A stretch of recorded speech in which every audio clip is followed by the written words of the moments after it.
All right, TVCO, we are good to go. All right, good afternoon, everybody. My name is Hannah Brown. I'm with Charlotte-Mecklenburg Emergency Management. Thank you for joining us this afternoon. We are going to talk about a number of updates regarding Winter Storm Izzy. So just a quick rundown of what we're doing today. We will open it up with a brief weather update from Bill Martin with National Weather Service. I will cover some emergency shelter updates, and then we will hear updates from Division Chief Robert Graham from Charlotte-Mecklenburg Emergency Management, Division Chief Ruben Fitzgerald from the Charlotte Fire Department, Major David Robinson with Charlotte-Mecklenburg Police Department, and Grace Nelson with Medic. At that time, we will then take your questions.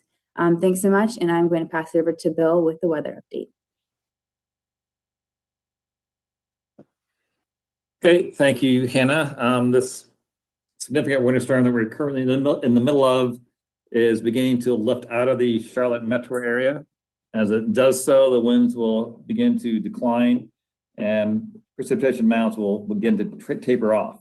We are currently getting light to moderate freezing rain around the Charlotte area, which will continue until near nightfall. And additional accumulations of freezing rain from the system as it pulls out will probably be less than 1/10 of an inch or so, which is certainly enough to cause significant traffic difficulties. And overnight, temperatures are expected to be below freezing with potential ice on the roadways as well. Melting may take a day or two since it will be sunny but not particularly warm on Monday. And that's all I have. I'll get back to Hannah. All right, thank you, Bill, very much for that update. I will now address our emergency shelter activations.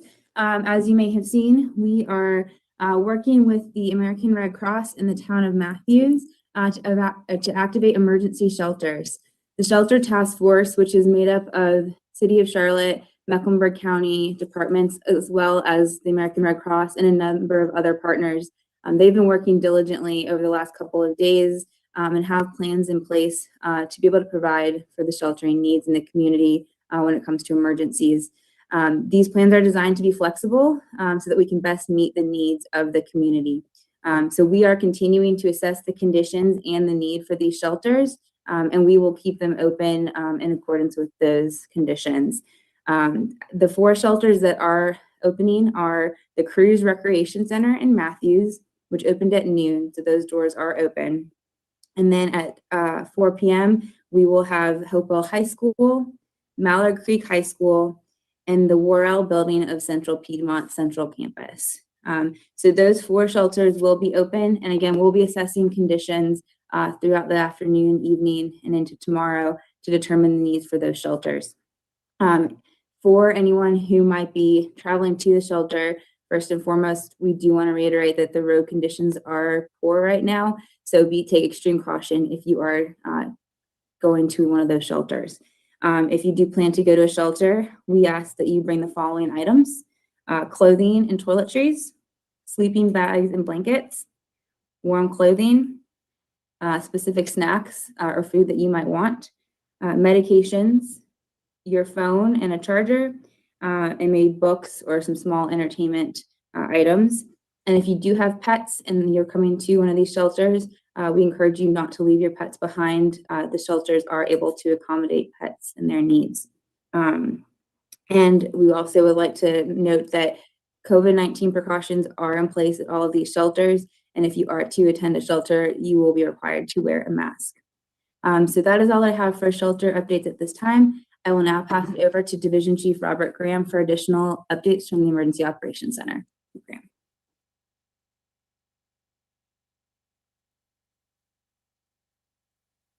Good afternoon, everybody. The Charlotte-Mecklenburg Emergency Operations Center was staffed overnight and continues to be staffed today, and we'll assess for tonight's operations and tomorrow. We are closely monitoring the conditions, but also working with our truly, it's a cast of hundreds that work in all of our different, as agency representatives for all of our different groups that make up our emergency management program and community.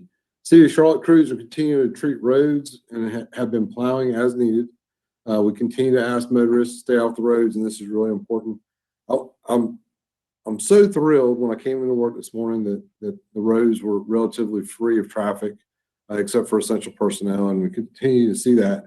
So thank you for our media for getting the word out, but also thank you to our public for really helping us out there. And so that is a concern today. It'll be a concern overnight as we continue to see icing conditions. No significant reports of downed trees as of now, and that is per City of Charlotte Landscape Management, which is here in the Emergency Operations Center with us. No power outages at what we call kicker sites, critical infrastructure sites. Those include CFD, Charlotte Fire, and CMPD stations. Approximately 800 people are without power in Mecklenburg County at this time, and that number it's going up and down. It actually went down a little bit, but we're watching it closely to see if there are additional outages. This is primarily in southern Mecklenburg County is where we're seeing the largest impact. We will continue to see a little more freezing rain throughout the day, and ice will continue to be our main concern, particularly as we move into this evening and tomorrow morning. And again, the roads will not be in great shape, so please, if you can work from home, do so. Otherwise, try to stay off of those roads. We expect significant refreezing overnight due to low temperatures and the strong possibility of black ice tomorrow morning. I want to finish out with two things. One, I want to thank our Emergency Shelter Task Force, which is a standing task force with emergency management, for all the hard work they have done throughout this week to really put these sheltering operations together. As you can imagine, COVID has had an impact on our ability to do that, but they found a way to yes, and that's the most important thing. And secondly, and I'll end it here, I want to thank Allison Taylor, Regional Executive with Greater Carolinas. She really leads the team over there with the American Red Cross, and she has been instrumental in our ability to pull these shelters off. So I will turn it over to Division Chief Bo Fitzgerald with the Charlotte Fire Department. Thank you guys for everything you're doing out there.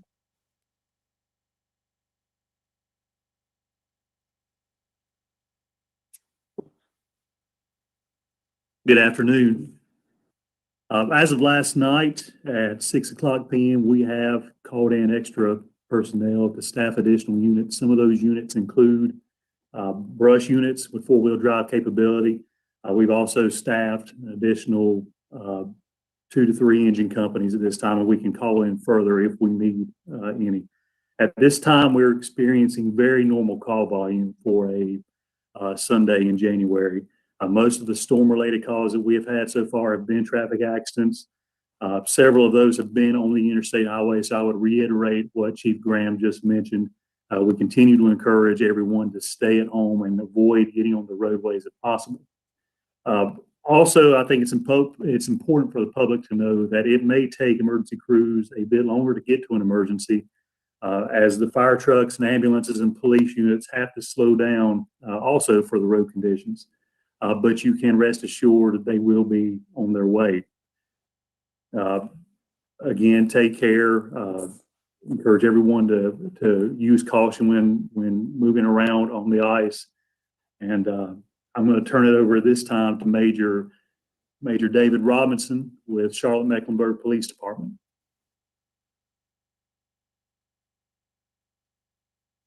Good afternoon, everybody. Dave Robinson with CMPD.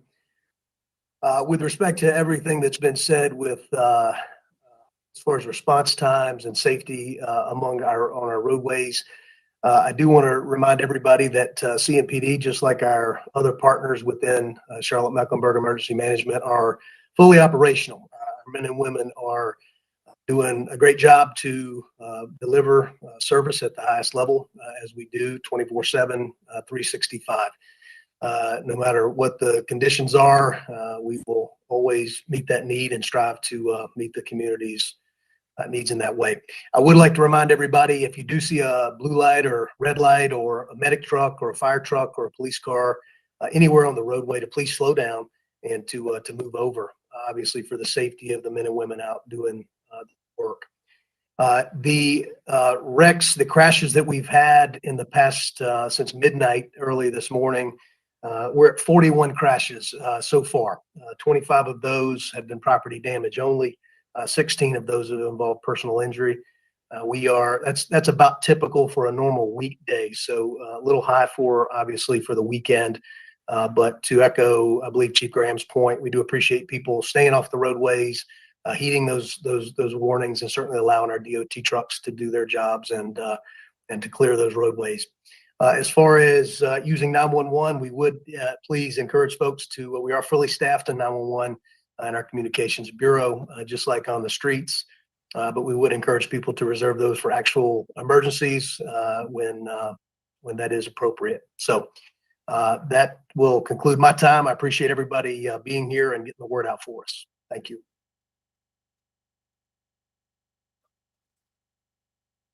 Thank you, Major Robinson. At this time, we will go to Grace Nelson with Medic.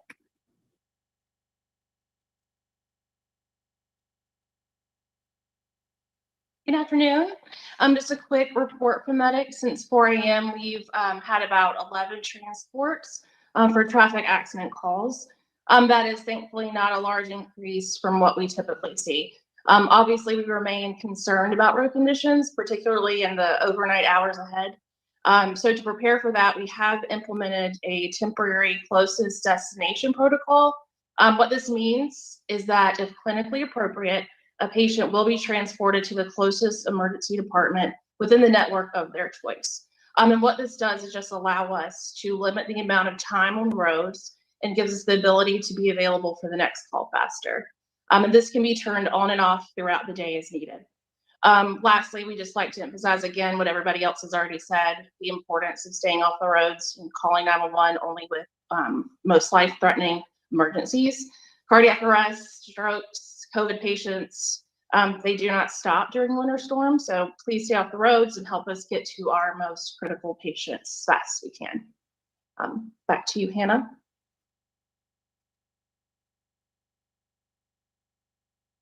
All right, thank you so much, Grace. At this time, we will go ahead and open the floor for questions. Reporters, if you will, please utilize the raise my hand feature. That'll indicate that you have a question, and we will call on you. Our first question will go to Vanessa Rufus. Vanessa, go ahead with your question when you're ready. Hi, everyone. Can you hear me? Yes. Wonderful. Okay, thanks so much for taking my question. I did have one that would pertain to COVID-19. How is COVID impacting the ability to respond to all of the calls needed? And also for folks who would be going to emergency shelters, what do they need to know about staying COVID safe? All right, so Vanessa, that's a good question. Just two-part question. First, for us in emergency management, as we were, getting ready for the storm. Now, we've been doing this for a while, right? So going all the way back to the beginning of 2020, when we had some technology, but not as good as it is today. So because of I'm sure you're the same way, been forced to go to so many virtual meetings, we've really upped our ability to reach out and have meetings virtually. So for instance, today I probably got 10 or 12 briefings and meetings with different groups. Yesterday, I think I had 10. The day before that, I had 13. And so that really has really elevated our ability to reach all the different partners that we need to reach and really communicate with everybody in a much better way before COVID. Because before COVID, we might do a WebEx, but chances were that we were going to do it on a conference call or try to do it in person. So for the Emergency Operations Center here today, we probably have 20-ish folks are actually working in the center. But we probably have over 100 that are working the incident remotely. And so that is really, it's a good thing that's come out of really a bad situation with the pandemic. For our shelters, and I don't have the specifics on it, but I know that Mecklenburg County Public Health has been on every call with us, and they've been working to ensure that we have a COVID an environment within the shelters that is acceptable to public health and that they feel comfortable with. So, and as you guys know, as we've gone through this pandemic, there's never a perfect solution, but we try to find the best one possible that we can. Our next question will go to WBTV reporter David Hodges. David, go ahead with your question. Thank you, Corey. For the first responders, taking a look at history, how does it impact your response if there do indeed end up being widespread power outages? Does that impact response time? And additionally, what do you want people to know about calling 911 if there are widespread power outages across the city?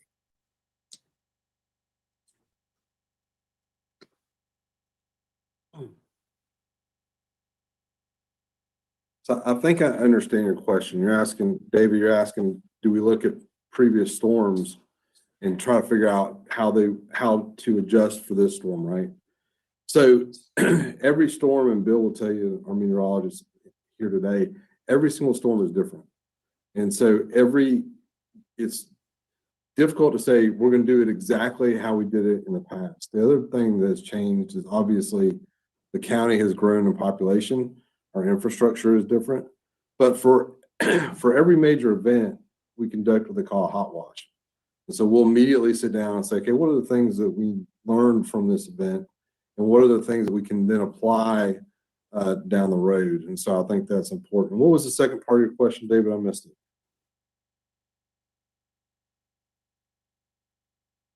Is there any different change in response times or what people can expect if there are widespread power outages? Say, for instance, do more people end up calling 911 if you have thousands of people without power? Does that impact medic, fire, police's ability to respond if you've got a large percentage of the city that does not have power? Yeah, so today we have not had that problem. And it's hard, I don't like to get into too many hypotheticals. One of the things I will say is 311 is a tremendous help to us because it really takes a burden off of us for the calls that don't require a 911 response. Now, there's nothing that we can do about the road conditions. It is going to take a little bit longer to get emergency apparatus on scene, and just because they're traveling in a safe manner. There's not like a set amount of time that's going to take in addition to, but I do want to highlight 311. So you talk about public servants, and the other day we called 311 and we said, hey, we need to discuss you guys being open over this holiday weekend where typically they would not be open. And they were the first ones to say, we will be open and we're here to support. And so I think that was one of the highlights of my day because there's always a lot of challenges, but 311 absolutely stepped up to the plate. And that is a fantastic example of public servants and a public servant heart. Thank you, David. David, your hand is still up. It's the only one that's up. So if you have a follow-up question, you can go ahead and ask it.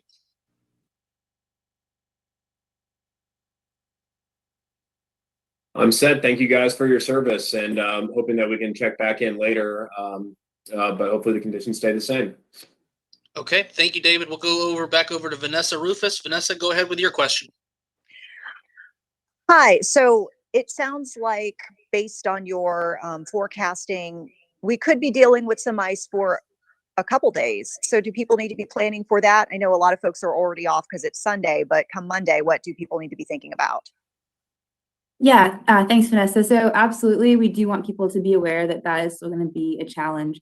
As we heard, the freezing rain was started a couple hours later than we expected today, so that's helpful. But we are going to see low temperatures tonight, and so that potential for refreeze and black ice is certainly going to be a concern tomorrow. So even though it won't be necessarily actively snowing or having freezing rain, we want people to be aware of that risk. And if you are going to be on the roads, to continue to take those extra precautions and be slow on the roads. And again, if you don't have to be out, then stay at home. Last call for questions. Okay, Hannah, back to you.